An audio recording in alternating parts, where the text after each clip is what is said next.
Frequency Podcast Network. Stories that matter, podcasts that resonate. He's in the building!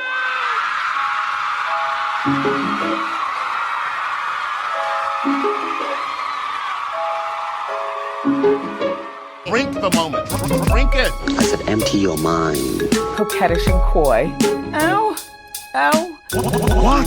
And there's people that are dying. The wickedly talented. More than great. It was historic. Crack is World. Oh, good for you. I have to apologize. One of the hottest. Hey, hotties, and welcome to The Reheat, a podcast that re-examines the hottest celebrity news and scandals of yesteryear and asks, how would we react to the same events if they transpired today? I'm your co-host, Sadaf. And I'm your other co-host, Sarah Sahagian. This week, it's time for our 2025 retrospective. In this episode, we will reflect on the pop culture year that was and everything that made it so meaningful. Sadaf and I will each pick our favorite celebrity scandal of the past 12 months. And if you have your own favorites, please feel free to get at us on social media about your most loved gossip of 2025, because we want to hear all about it. We will also list some of our other favorite things, some of our top pop culture texts of 2025, including film, TV, and music. So let's go. Sadaf, let's start with gossip. What story obsessed you most this year? What scandal will still be living rent-free in your mind a decade from now? Okay, favorite scandal is probably not the word because this one was kind of terrible, but it is one that's lived very, very rent-free in my mind all year. And I want everyone to read up on it because you got to know one of your favorites isn't all that great. Now, who am I talking about? Diddy.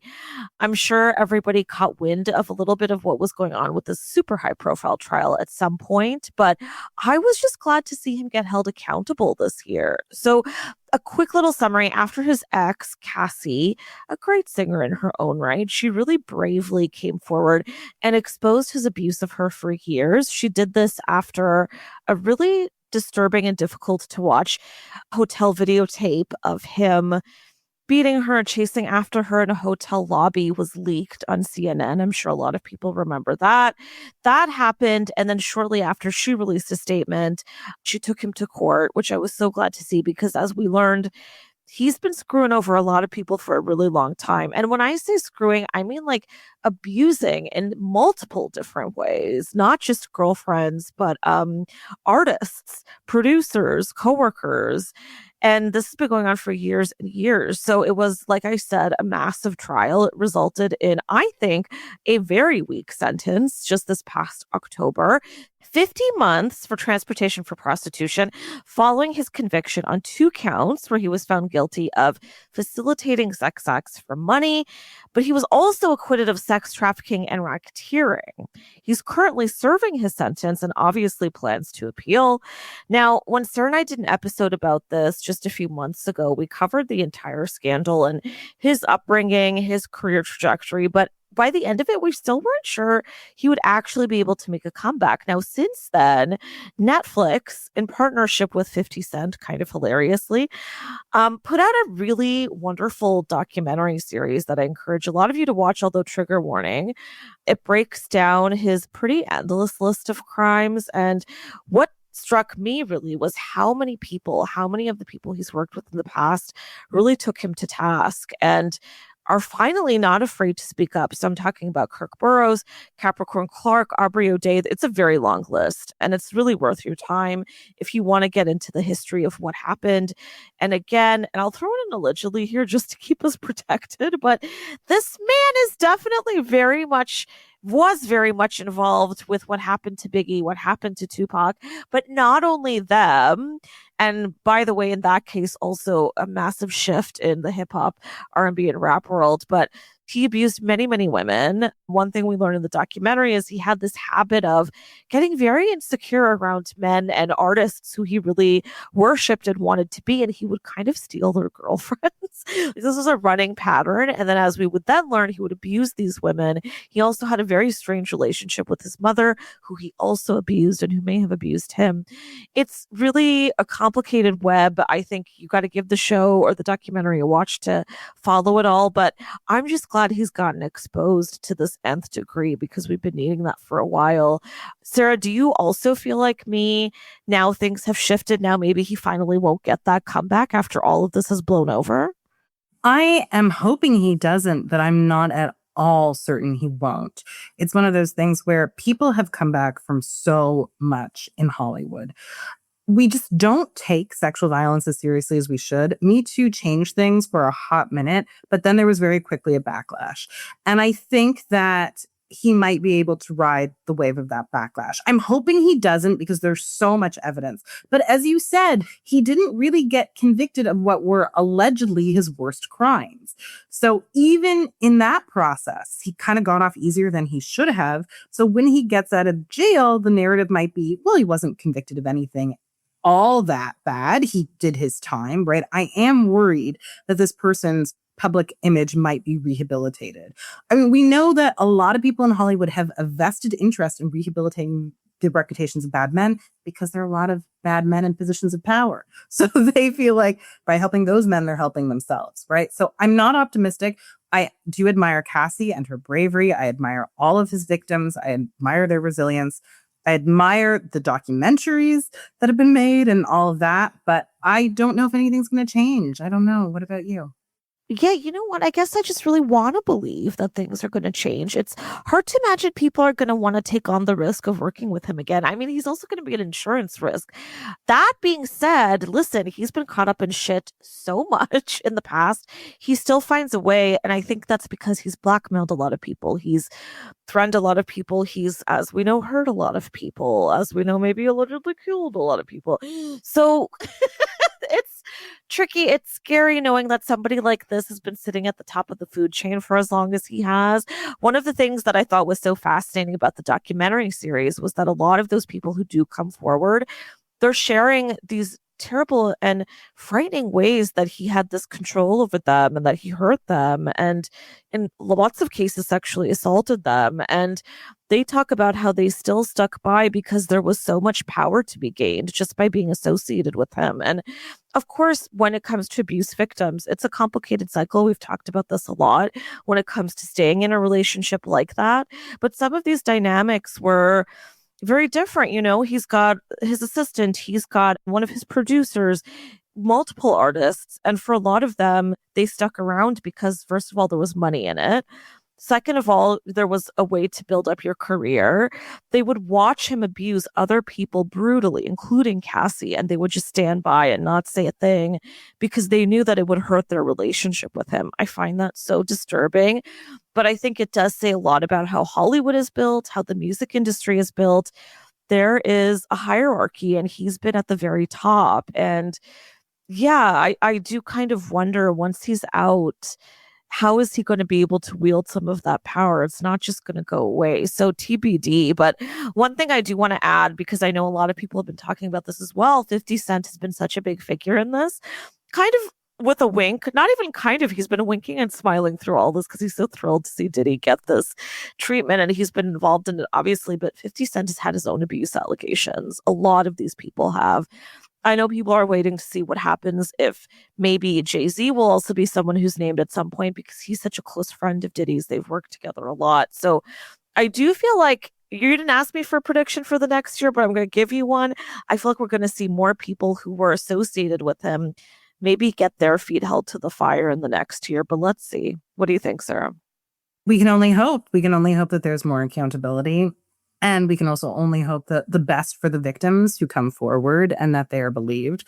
So, I mean, I know that it is a very difficult thing to come forward. So I want everyone who's thinking about coming forward about anything, not just about this, to know that we see you, we admire you, because it is really challenging. It is really difficult. Yeah. And I think also, too, the male victims, too, because a few of them speak up in the documentary. And I was so happy to see that because it's always tough for male victims of abuse to speak up, and particularly men of color. So I was really happy to see that.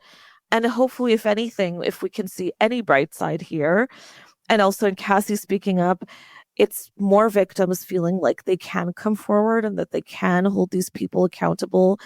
Okay, on that note, I know I hit you guys with a tough one. So take a minute, take a break. We're going to be right back. And then Sarah's going to give you a real cheerful scandal to sit with. We'll be right back.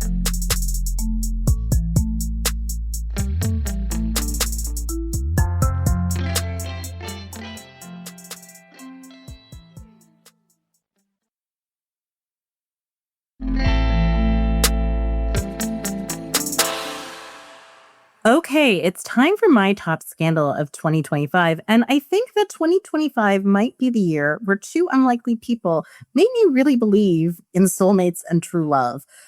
It's not something where I'm sure whether it's a scandal or just weird, but it's definitely topical. It could even be the greatest love story of our time we've yet to see.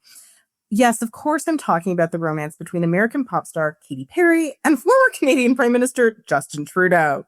Katy Perry is the world-famous singer of such hit songs as Teenage Dreams and Roar. She has sold over 150 million albums worldwide. She's also been in a veritable series of celebrity relationships. The Last Friday Night singer was once married to Russell Brand. She has also been linked to John Mayer and was engaged to Orlando Bloom, with whom she has a daughter. For his part, anyone listening to this show probably knows that Justin Trudeau was the Prime Minister of Canada from 2015 until he stepped down earlier this year. He and Sophie Gregoire Trudeau also ended their 18-year marriage in 2023. As of this recording, no one knows how Katy and Justin met. That's still a mystery. But there were definitely fireworks, as Katy would probably put it. Katy and Justin were first spotted together on July 28th of 2025, having dinner at a Shishi Montreal restaurant called Le Violin. Or I'm not sure if I'm pronouncing Le Violin. Okay, I apologize. Sounds bougie enough. I apologize. Yeah. It's a wonderful French restaurant. The two reportedly enjoyed adult beverages and even shared dishes, including lobster. To me, sharing dishes is the height of intimacy. I was pretty sure at that point that they were already serious. I feel like if you're sharing food with someone, you've probably hooked up with someone or you're about to, right? That's some serious intimacy, sharing germs, sharing food. Okay, right? So that's love to me.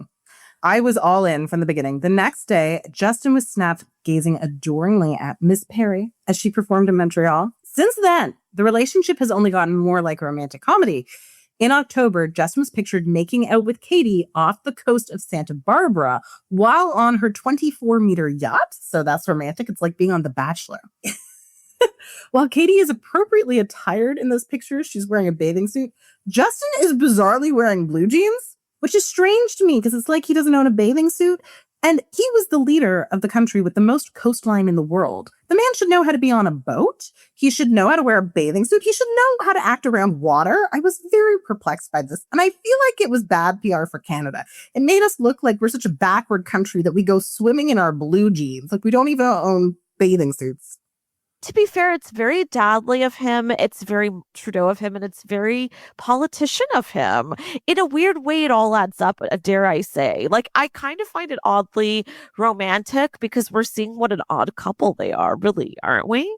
We are, but if your significant other invites you to their yacht, right, and you don't own a bathing suit, bathing suits do not have to be expensive. I'm sure he has an Amazon Prime account. You just order one, and then you show up in a bathing suit.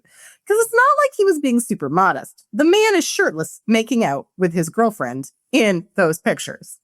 But here's the thing. The man has, and listen, we at the Reheat, whatever your politics are, Justin Trudeau aside, he's a beautiful man. Now, his upper body, maybe he feels more comfortable showing that off. And maybe he's not quite ready to show off the bits down underneath because he certainly knew that there was paparazzi. Here's the thing. It's got to be jarring to go from being the Prime Minister of Canada, where you're not exactly getting snapped left and right, to being with one of the biggest pop stars in the world, where you're constantly surrounded by paparazzi. I do feel that this was a conservative choice. Our man was feeling modest. He covered up, and I cannot hate him for that. He's not confident enough yet. She's got to be gassing him up a little bit more. Come on, Katy. She's going to help him find his beauty and his confidence. right? She makes him feel beautiful. I feel like in this romantic comedy, she's sweeping him off of his feet, I agree. right? Clearly that's what's happening, not the other way around. Well, I was going to say, when these two had lobster, who takes the check? You know, is it the massive millionaire pop star or is it the former prime minister of Canada? I'm not so sure. And Justin, listen, by most people's standards, Justin is incredibly privileged. He's a political Nepo baby. His dad was prime minister. He comes from a fairly wealthy family. So he's got intergenerational wealth helping him out. But has he sold 150 million albums worldwide? Does he own a yacht? I mean, I'm sure you could rent a yacht, but does he own one? Did he fight nuns off for his home? You know, there's so many questions to explore. I know. Does he know about that? That's the thing, right? I'm sure his kids listen to Katy Perry because she was so popular with children about 10 years ago. So he probably has all of her songs memorized. But does he know the lore? Does he know that she is an enemy of nuns everywhere? I don't know. I mean, here's the thing. He started dating her maybe in the toughest publicity year for her, right? I think it's fascinating. So she had her little stint in space, lest we forget. No, we will never forget. With Bezos and company. So she did that. That was a horrible choice. And she released an album that didn't really track. She's had a couple of her last few albums were not really gelling with the charts, with fans. Listen, I used to be a fan of her music. She lost me a while ago. And then at the same time, she had her split from longtime partner Orlando Bloom. So tough publicity year for Katy. It's interesting that we then see this high profile romance happen, right? And it's partly what had a lot of people wondering if it is just a PR relationship. And I'm curious what you think about that, Sarah. No, I think it's love.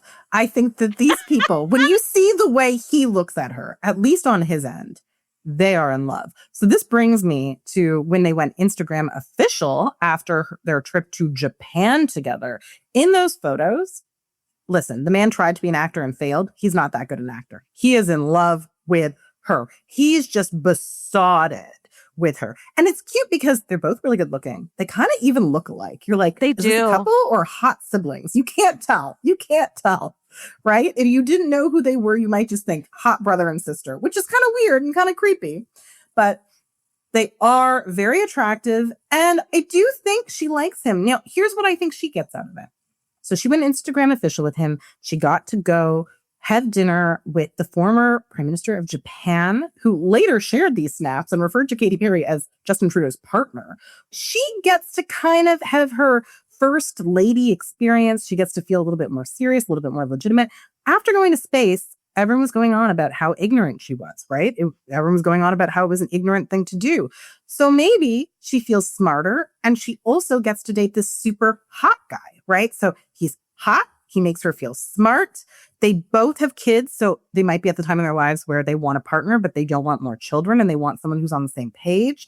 So I actually think these two people are compatible. They're both kind of cheesy, right? Like let's call a spade, right? I think this is true love. I believe in soulmates here. What about you? I completely agree. Despite what I was saying before, you know, I got to play a little devil's advocate. I love these two together. In all my group chats, I'm the only one being like, yes, Justin and Katy.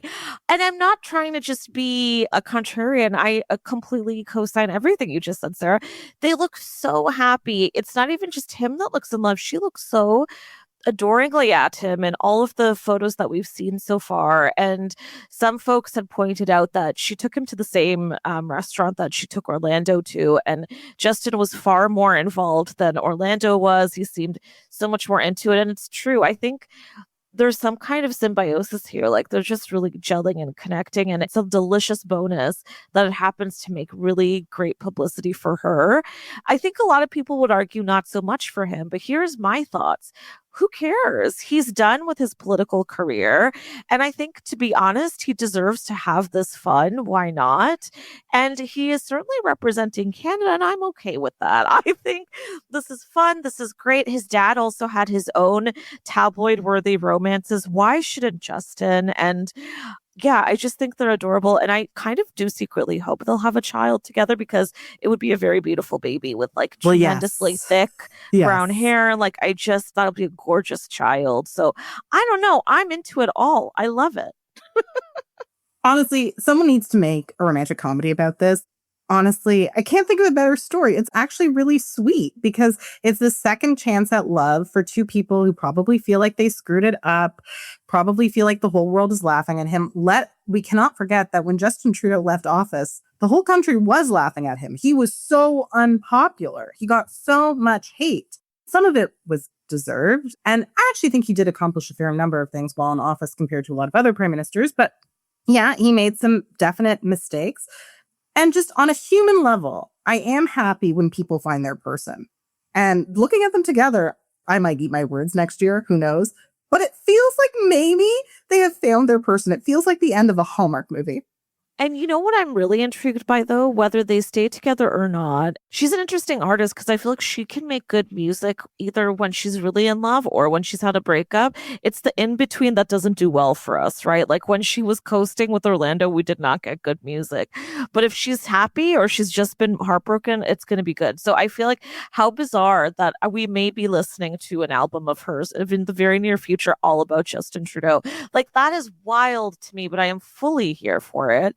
And I want to add one other thing here while we're on the topic, because these two have outlived another really spectacular and unbelievable Canadian union, which was Pamela Anderson and Liam Neeson, who starred together in the recent Naked Gun remake, and they got together, and you and I were beyond thrilled at this delicious relationship. It was also accused of being a PR relationship. I don't think it was. These two seemed very loved up. It was nice to see an elder romance. But then Pam recently said that it didn't last long. It was real, but it was short-lived. She even spent I thought it was a steamy week at his home, but she was like, actually, his family visited, my friends visited, our assistants were there, and I was like, oh, okay. Oh, okay. So, at least we get this one. Like, give me one good, corny Canadian match, and I'm happy, and I think it's these two, and I'm knocking on all of the wood around me right now, Sarah. I need them to keep it together for at least another year. Come on. Make it work, people. This is the love story of 2025, right? Yes. Their courtship has been covered in the world section of the New York Times. This is how big a story it is. It's not just gossip lovers who love it. Kind of the whole world is fascinated, if not rooting for them, interested in them. And I want to see what they do, right? I don't know if this is good for his career, but as you said, I don't care. He's retired, right? Just live your best life, right? Yeah. You can do the TED Talk circuit and date Katy Perry and just be happy, okay? Right? Well, don't you think that's kind of the best? I think it's kind of the best inspiration as we close out 2025. Like, it's been a very difficult and insane few years in the world, and I think that's my motto going into 2026. Just find the things that make you happy. Lean in. Just have a good time because life is short and that's what we should do. And who really cares what anybody else thinks? And in this case, that is the world for these two. But me and Sarah love you. Do it for me and Sarah, guys. Do it for us.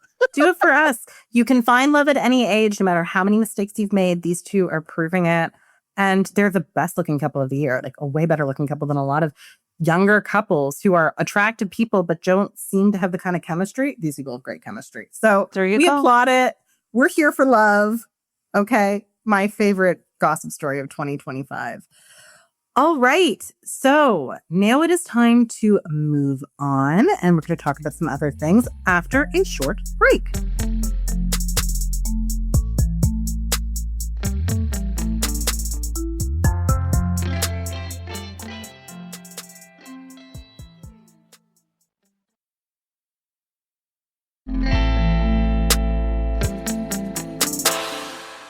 And we're back.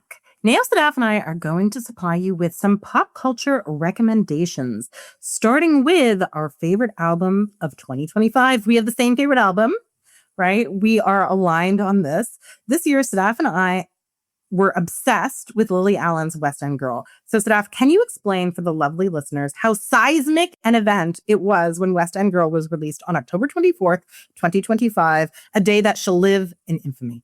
I would love to. Okay, so a little bit of summary. If you're not familiar with Lily Allen, I am very familiar. I was such a fan of hers when I was younger and in high school. She is a UK singer who really has been known a lot for her attitude, a lot for her humor that she injects into a lot of her music. She was a big, big thing back in the 00s and then took a long break to become an actress. She had a beloved podcast. She's been around. And in the UK, you can be famous for a lot of things. And she was that. And now she kind of came back in this big surprise moment when she dropped this album, West End Girl. Now, just in case you don't all know, she was married to actor David Harbour, aka one of our many faves from Stranger Things. Not so much anymore. And I'm going to tell you why. Because when she put out this album, West End Girl, it was a surprise. So Sarah said it dropped in October. She had written it and put it together, performed it, produced it in about 10 days, which is wild. And on this album, she exposes him deeply, intensely, for every inch that you could possibly expose a person. In summary, throughout the album, she reveals he was constantly cheating on her throughout their marriage, and she suspects he has a sex addiction, that he even got another woman pregnant, and that no matter how much she begged him to be faithful to her throughout this time, he simply refused. He insisted they try having an open relationship. She tried to do that just to keep him happy. It didn't work for her. She just wanted to be with him, which is heartbreaking. It's interesting, too, because she sings about so many specific things from their lives, but it's a concept album, and she's kind of putting on a character at the same time. And I think that's on the one hand to protect her legally from David Harbour, but at the same time, it's very clear what she's talking about is real because, for instance, a year or so ago, some fans had found her profile on Raya, the dating app. And that makes sense because, as she tells us on the album, she tried to date for a while and go on dating apps when he wanted to go open. And, there's many little moments like this. There's a lot of little Easter eggs. One song opens with the opening beats of the Stranger Things theme music, which you'll catch if you're a fan of both. It's just delicious and it's sharp-tongued. It's very her. I also think it's just really creative. There's a couple of wonderful songs that hint at the woman he was potentially falling in love with and who's also a friend of hers, who she calls Madeline in the album. And we hear Lily spoof a few voicemails from her. She kind of plays through a few different genres. Her voice sounds wonderful. I just can't get enough of it. I would tell you my favorite tracks, but honestly, there's too many to name. Sarah, do you have any favorite songs off the album? What's kind of stuck with you since it's come out? Okay, so I really like West End Girl. I really like Non-Monogam Mummy. I think that's I love brilliant that one. wordplay. Just top tier. Like basically, we've got Shakespeare is the best at we're playing the English language. Lily Allen coming in hot might be a close second. Right? Yeah. Yes. Really good. Really good. I agree. And there's another one that you probably heard of, even if you haven't listened to the album yet, called Pussy Palace, which is hilarious. And also, again, so cutting. My current favorite is called Beg for Me, and it's devastating and also very relatable. And I think that's one of the reasons West End Girl has hit with so many people, that even if you haven't been through a highly publicized split, and even if you haven't been through a tough divorce or a tough breakup, there's so many elements of this album to relate to. I certainly related to that when you just feel an imbalance of love and the effort that you're putting in of changing and moving your life for somebody and then feeling like you were kind of sold the wrong story. I feel like oddly, it's a very modern love story and breakup story. And you know what? I think she's going to be a massive Grammy hit, which is not something Lily's gotten to have before. I think she's going to run the Grammys. She also just sold out tours all over the world. I had to fight for a ticket to her Toronto stop. So that's massive. She's going to be playing Massey Hall here too, which I think gives you a little hint of the kind of run she's on now. She wouldn't have done that all those years ago. This is a really big reclamation for an artist. And also, fuck you, David Harbour.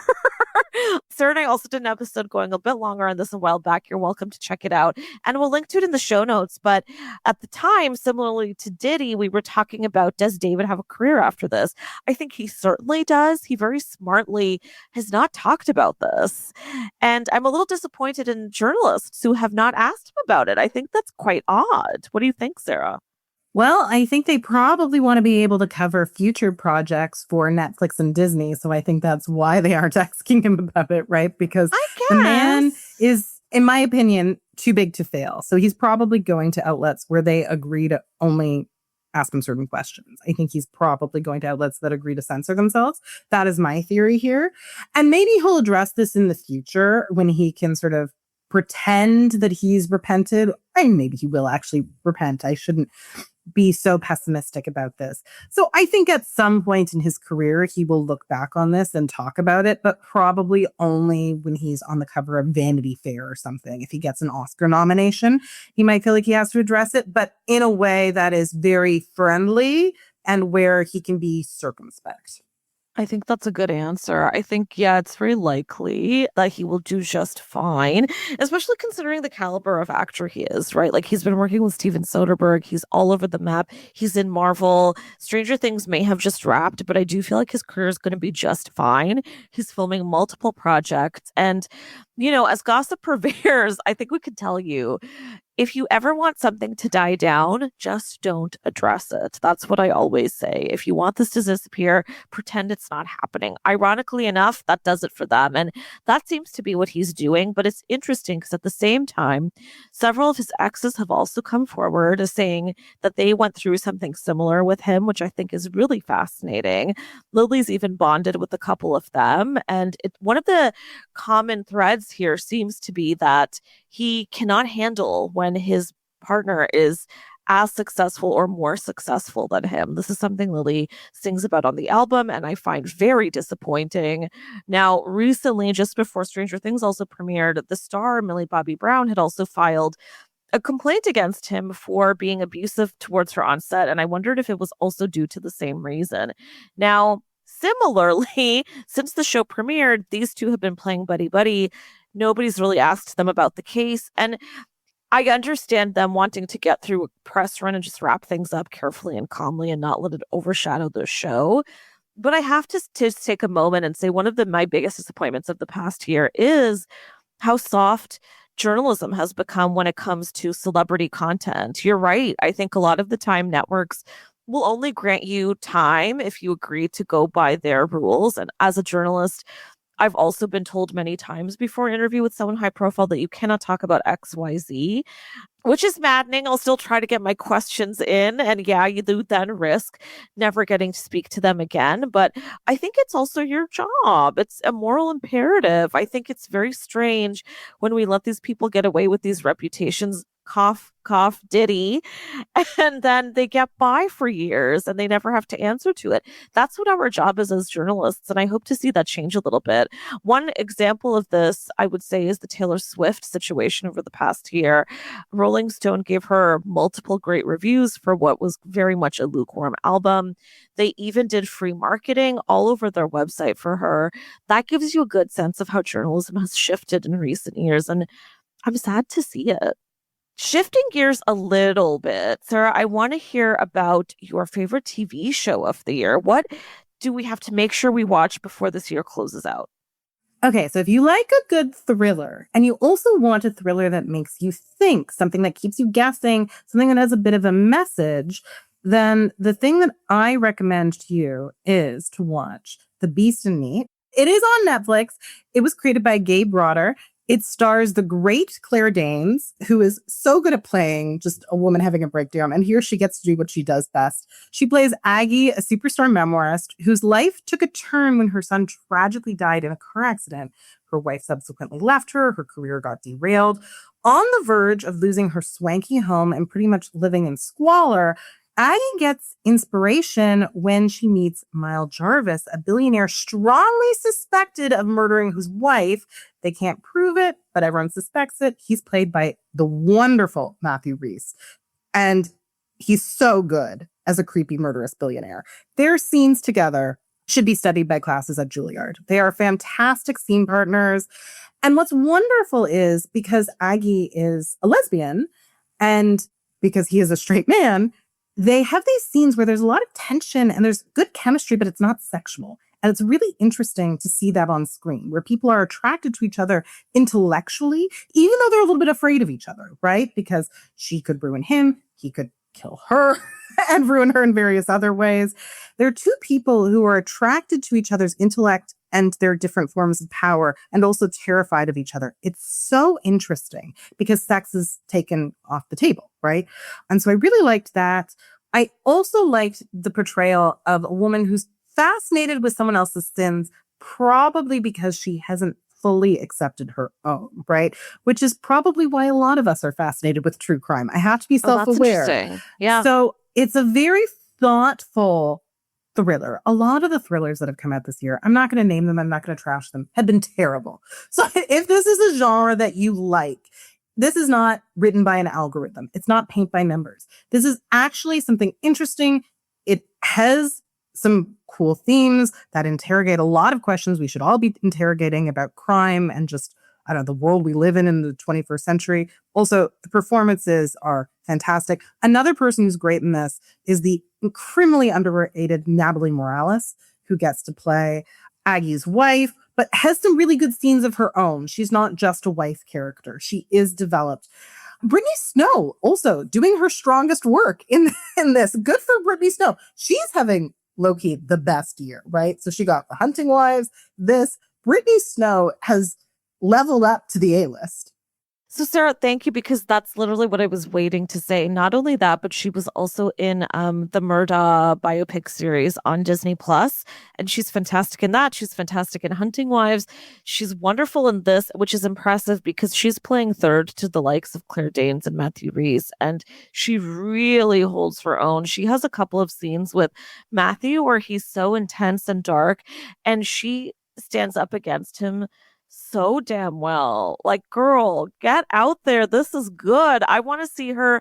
Like, we are far, far, far away from Sean Tucker Must Die days, and I want her to get all the recognition. And yeah, thank you, because I also loved this show. It's not perfect. It's still very much living in that melodrama space, but I think these two actors are so unbelievable. You're really watching for them.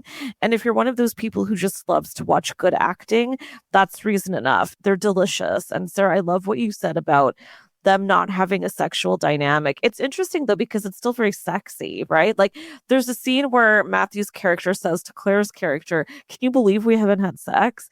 And it's like, he knows she's gay, but his implication is like, we have so much chemistry. How wild. And I just love that. I mean, it's a classic cat and mouse. The comparison that I keep giving it is it feels very written by Patricia Highsmith, which is the greatest review I can ever give anything. So if you need something to watch with the family and, it's snowing outside, it's getting dark by 5 p.m., this is the one to do. You're going to do it in like a couple nights. It's so much fun. Great. I mean, absolutely.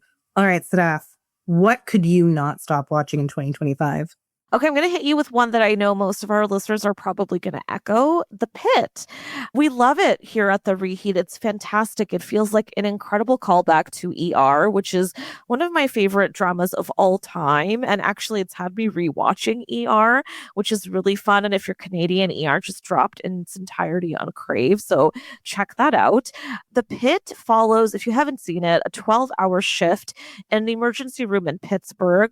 Therefore, The Pitt. And it's got an unbelievable cast to play the doctors, the nurses, the admin folks, a bunch of different people. Even there's a lot of great cameos from people who come in to play patients and victims. The cast is led by the excellent Noah Wiley, aka Daddy for me. Oh my God. He won his first Emmy finally for The Pitt. He should have gotten it for ER years ago, but I'll take it for this. I just loved it so much. I think there's something about the pace that's really suits primetime television. And I think the time we are right now, where people want something that's easy and digestible and moves fast. And it was really nice getting to watch something where you get a new episode every week. I'm not a big fan of binging. I like getting to enjoy something over a few months. And I think the storytelling was really great. But this is another one that goes back to the acting just being so top notch. And he is just so excellent. And The Pitt is back in January. So you're listening to this now. You got a couple weeks to catch up if you haven't watched the first season yet. And I want to give a notable mention to one other show which just wrapped up. I haven't heard enough about it, but Welcome to Derry. I devoured. I'm a big Stephen King fan. If you are, I think it's worth checking out. This is a prequel series to the recent two It movie adaptations. It's set in the 1950s, 1960s. You get a little bit of Pennywise's origin story. It's legitimately scary. The special effects are unbelievable. Phenomenal cast of young people. If you were tired of Stranger Things or you need something once you wrap up Stranger Things, this is a great one to jump into. And then I also recommend another recent Stephen King adaptation called The Institute, which also has an all-child cast who are also phenomenal. Get into it. If you're like me, you need a little Stephen King at all times. This is the thing to do. Sarah, have you watched Welcome to Derry? Would you give it a go? Your endorsement makes me want to watch it. It sounds a little too scary for me. I don't like Maybe. horror. I love thrillers, but horror just, it crosses a line. I find it very difficult. I hear ya. If you like horror, get into it. And if you like stories that go past through the decades, and there's a ton of historical content to pull up because of it, and you can connect little bits from other Stephen King shows and movies and books. There's a lot of great Easter eggs in there for you. So check it out. Okay. I think I'm going to brave this. This is going to be my holiday project. Good I'm going luck. to brave it. Okay. Fingers crossed. And to conclude, let's share our top films of the year. So I'll start with mine. My favorite is Hamnet. That is a drama by Oscar-winning director Chloe Zhao. It won the TIFF People's Choice Award. It is a film about the tragic childhood death of Shakespeare's son, Hamnet. It's definitely heartbreaking. It is a heartbreaking portrait of parental grief and survival. The film illustrates Shakespeare turning his family's pain into the inspiration for the classic tragedy Hamlet. So similar name to his son's name, but different. So it is based on a novel by Megan O'Farrell. So the film's story is speculative. It's not based on a memoir. We don't actually know how Shakespeare reacted to his son's death.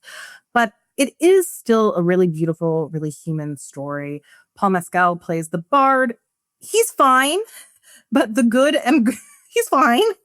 The good and great Jessie Buckley shines as Anne Hathaway. It's a phenomenal performance. She plays Shakespeare's wife. That's Hamlet's mother. Her portrayal of parental frustration and loss is so good. I think the Academy should just pelt her with Oscars, really. And Chloe Zhao. I would love for Chloe Zhao to get a second Best Director award. She would be the first woman in history to win 2 Best Director awards, so that would be great. I at least hope she gets a nomination. This was my favorite movie I saw at TIFF. It's also, in my opinion, the best film of the year. It's just so well made. It's beautifully shot. It has a really poignant story that stays with you. The acting, for the most part, is phenomenal.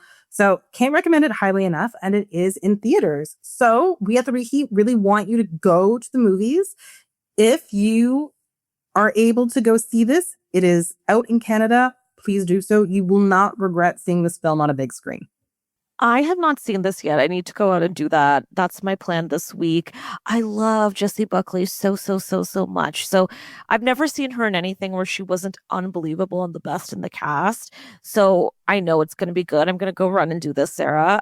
My favorite film of the year is one that I want to mention also because I think it needs a little more attention. It's called It Was Just an Accident. It was made by the phenomenal Iranian filmmaker Jafar Panahi. If you've ever heard of him, he's made wonderful films, but most notably, he was imprisoned for criticizing the government, the Iranian government, and has still always managed to release work, even though he's been gagged quite a few times. He managed to make this movie in a very slapdash way. It's a co-production with France. God bless. They helped him get it out there. And it's probably his most, I guess, directly and plainly political film he's made so far. They all have a hint of it, but this one really explores that tone so beautifully. It follows a group of former Iranian political prisoners who face the question of whether to get revenge on a man they believe may be their tormentor. I feel like with that premise should be enough to sell you. Jafar, who again is critical of the government, made the film without official filming permission from Iranian authorities.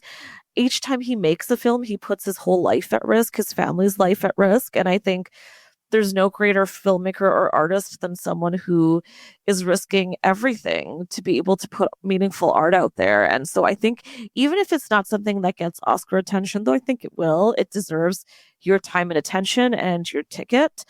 It's haunting, it's devastating, it's gripping. I have not been able to forget about it. It did win the Palme d'Or at the Cannes Film Festival. It's also France's entry to the Oscars. So you're guaranteed to hear more about it. If you do go see it, please watch it in a movie theater. If you're going to watch it at home, keep your phone off. Don't talk to anyone. Just really let yourself disappear into this film. It's also very funny at times. So, there's a lot to expect from it. And I want to give a shout out to one other movie that has gotten attention, but I think still needs a little bit more. It's Train Dreams, which I hate to say it is also on Netflix, god damn it. But it's a gorgeous film. It stars one of my favorite current actors, Joel Edgerton, who I think is just so underrated and a really sensitive and emotional actor. It's a beautiful film. It's very slice of life. It follows a railway worker in the States who helped build so much of what America was founded on. And we watch really the trajectory of his life. And it's really also devastating at times, but really, really beautiful. And it's really a wonderful portrait of Joel and his acting, but then also the score is lovely. The cinematography is amazing. There's a lot of great little cameos.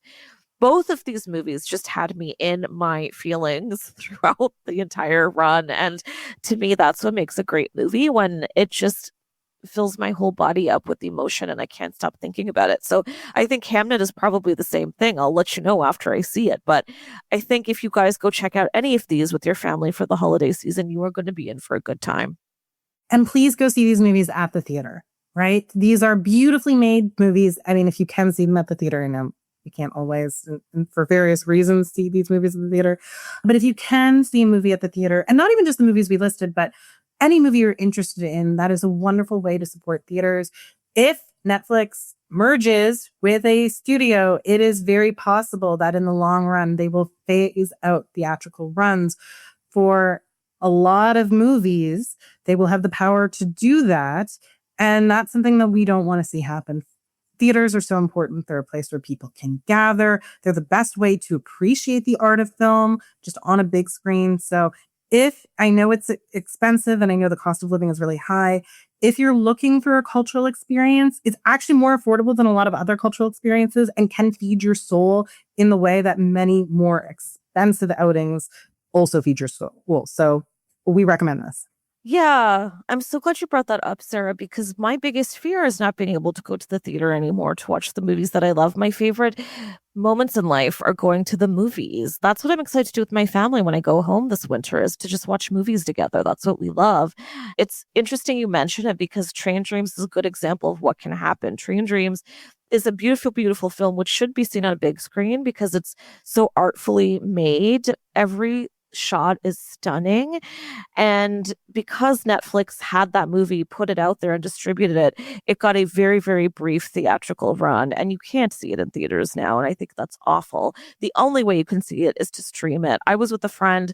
We flew from LA back to Toronto on a little trip. She watched this on the little screen on the back of the seat on the plane, which I was devastated to see her do. But that is how people are going to be watching these movies from now on. And I don't want to see that happen. So I second Sarah. And if you're in Canada, please take advantage of Cineplex's Cine Club. I think it's a phenomenal deal. We are not sponsored by them, though if you'd like to, Cineplex, we're here. But Cine Club is a fantastic deal. You just pay $10 a month and you can get a free ticket each month to watch a movie. It pays for itself. I can't even tell you how much I benefited from that. So yeah, see what's available for you. See how you can make it more worth your dollar, and take the kids, take your family, go.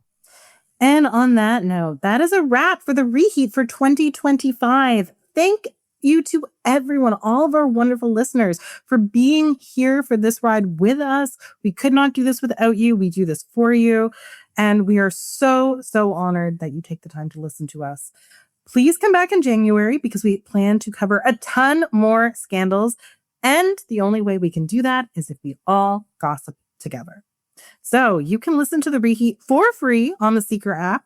You can also find the show on the Frequency Podcast Network or wherever you get your podcasts. In addition, if you want to hear more from me, you can find me at Sagan Sarah on Instagram. Sadaf, where can our listeners find you? Listeners can find me on Twitter at _Sadaf Hassan, and you can find me on Instagram at Canada Whore. And if you like this podcast, please rate, review, and subscribe so other listeners can find us too. And if you'd like us to keep growing, we love for you to support us on Patreon at patreon.com/The Reheat, where we've got some goods in store for you. As always, thank you for listening. We'll see you back in January. All the best to you and yours in 2026.